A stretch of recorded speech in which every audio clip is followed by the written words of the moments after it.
is CBS News Miami. Good afternoon, and thank you for joining us. I'm Naja Sherman, and welcome to CBS News Miami's 4 p.m. Quickcast. Let's take a look at today's top stories. Developing now, we are learning more about the sex trafficking allegations made against music mogul Sean Diddy Combs. One man accused him of sexual assault, says Combs would often drug his alleged victims. CBS News Miami's Anna McAllister joins us with what else we learned.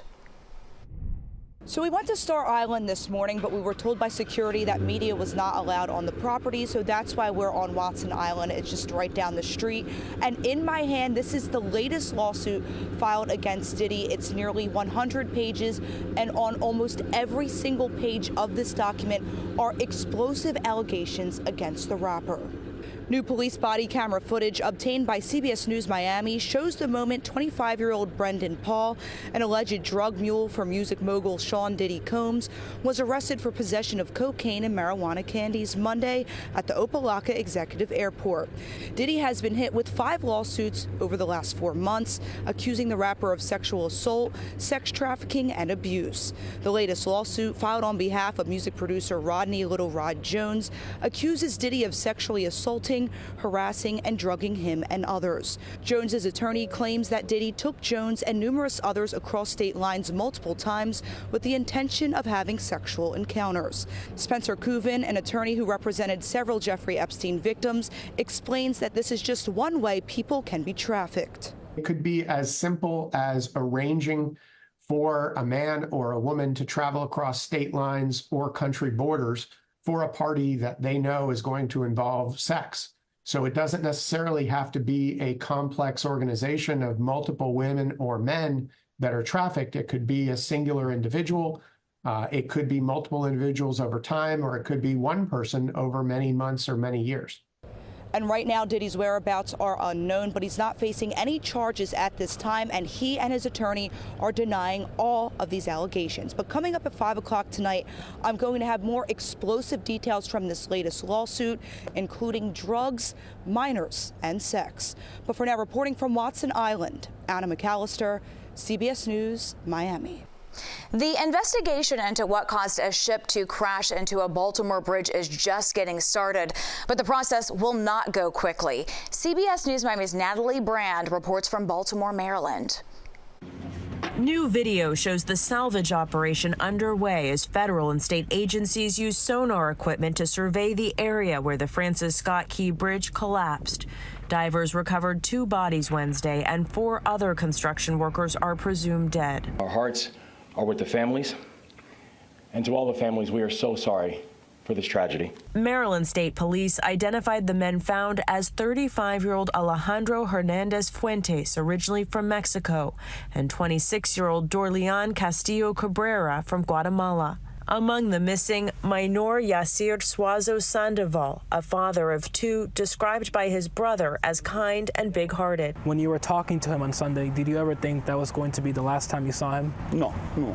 NTSB investigators are analyzing evidence removed from the cargo ship Dolly and speaking to crew members as they work to determine what led to its crash into the Key Bridge. There is a lot of information we need to collect, a lot that we need to analyze, many interviews. The NTSB says its investigation and final report could take 1 to 2 years. It's not yet clear how long it will take to reopen the Port of Baltimore to ship traffic and ultimately rebuild the bridge. We have a very long road ahead of us. State and federal leaders emphasize the urgency of getting one of the nation's busiest ports back in business. It's such a major catastrophe for this area.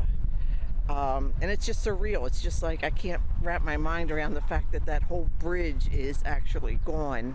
Community members say they're in mourning for the lives lost and the bridge itself, a landmark for the region. Natalie Brand, CBS News, Baltimore. Now at 4, former cryptocurrency mogul Sam Bankman-Fried has been sentenced to 25 years in prison. Before learning his sentence, the 32-year-old apologized for what happened in a packed Manhattan courtroom. A federal grand jury convicted him last November on 7 counts of fraud and conspiracy. It's for stealing billions of dollars from customers and investors of his crypto exchange. I think one of the things that really came through in the trial that's important to understand here is that the prosecution was able to show multiple times where Sam had the opportunity to do the right thing, to come clean, and he chose not to do so. The judge also said that he lied during testimony and attempted witness tampering. His attorneys are expected to appeal the sentence. Always alerting, always tracking. This is Next Weather. And taking a live look at downtown Miami, a great shot, but we are tracking the timing of some rain moving through the area. But good news, the holiday weekend is looking just beautiful. Next Weather Chief Meteorologist Ivan Cabrera is tracking it all. Yeah, and absolutely. We are in for what will be after, almost not record highs today, but boy, it feels super warm because of the humidity. Tonight's temperatures will drop, I think, a good, 20 to 25 degrees from where we are right now in a lot of areas. The humidity is up there, but you can see the camera shaking. The wind is howling, 50-mile-an-hour winds sustained, but I've seen wind gusts in excess of 35 miles an hour, so it is going to be a breezy evening. These were the high temperatures for today. Everybody in Broward, all the reporting stations checking in with a high of 87, well above average for this time of year. We are down a couple of degrees, but you factor in the humidity, which is still pretty high, and it feels like 92 degrees in Fort Lauderdale. We had low 90s earlier in Miami. All of this will be moving to the south. The wind has now shifted to the west. The front has moved through, but there was a delay in getting the humidity down and the cool air down. That won't happen until late overnight, so it's not like all of a sudden we get the cold front through, snap our fingers, and it's done. You see the cloud cover associated with it. We talked about this yesterday. Just not much moisture. There's the boundary there. It continues pushing to the east, and then the cool air and the dry air will fill in behind it. This is in the mid levels of the atmosphere, and that is about as dry as it gets this time of year here across South Florida. All of that will result in what will be a spectacular day tomorrow, and this is going to continue heading into the weekend. That dry air is going to be hard to get rid of here. So there are the humidity levels continuing to drop. Even Orlando now very comfortable, and that is where we're going to be headed tonight, and that's going to continue Saturday, Sunday, and into the early part of next week, and we'll get ready for the next humid setup late next week with temperatures climbing back up. But for now, they're going in the opposite direction. Low 80s for the rest of the evening, and then we'll be in the mid-70s already by the time we get closer to 11 o'clock. But that's not all. We're dropping a good 10 degrees after that.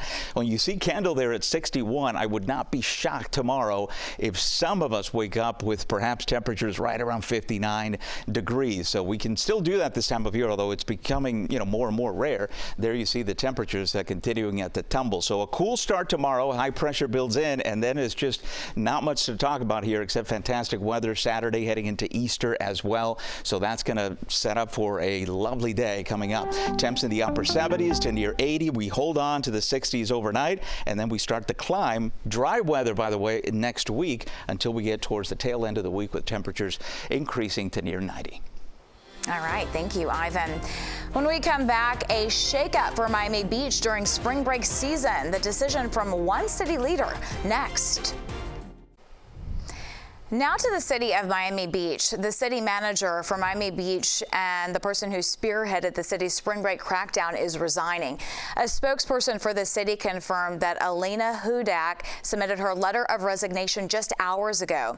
Hudak was hired by Miami Beach in April 2021. She became the first woman to ever run the city of Miami Beach. She will remain on staff with the city until June 26th.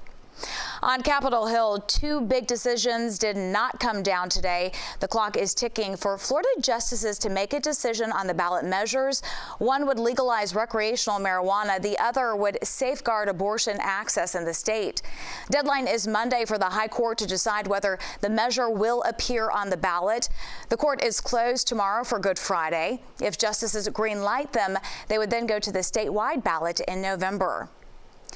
A nearly two-year fight between Disney and Florida now appears to be over. The Central Florida Tourism Oversight District Board agreed to end the legal dispute with the state. The settlement means Disney will drop the public records lawsuit that it filed last year. It alleged the Oversight Board was withholding files in violation of Florida law. State also agreed to drop its lawsuits against Disney.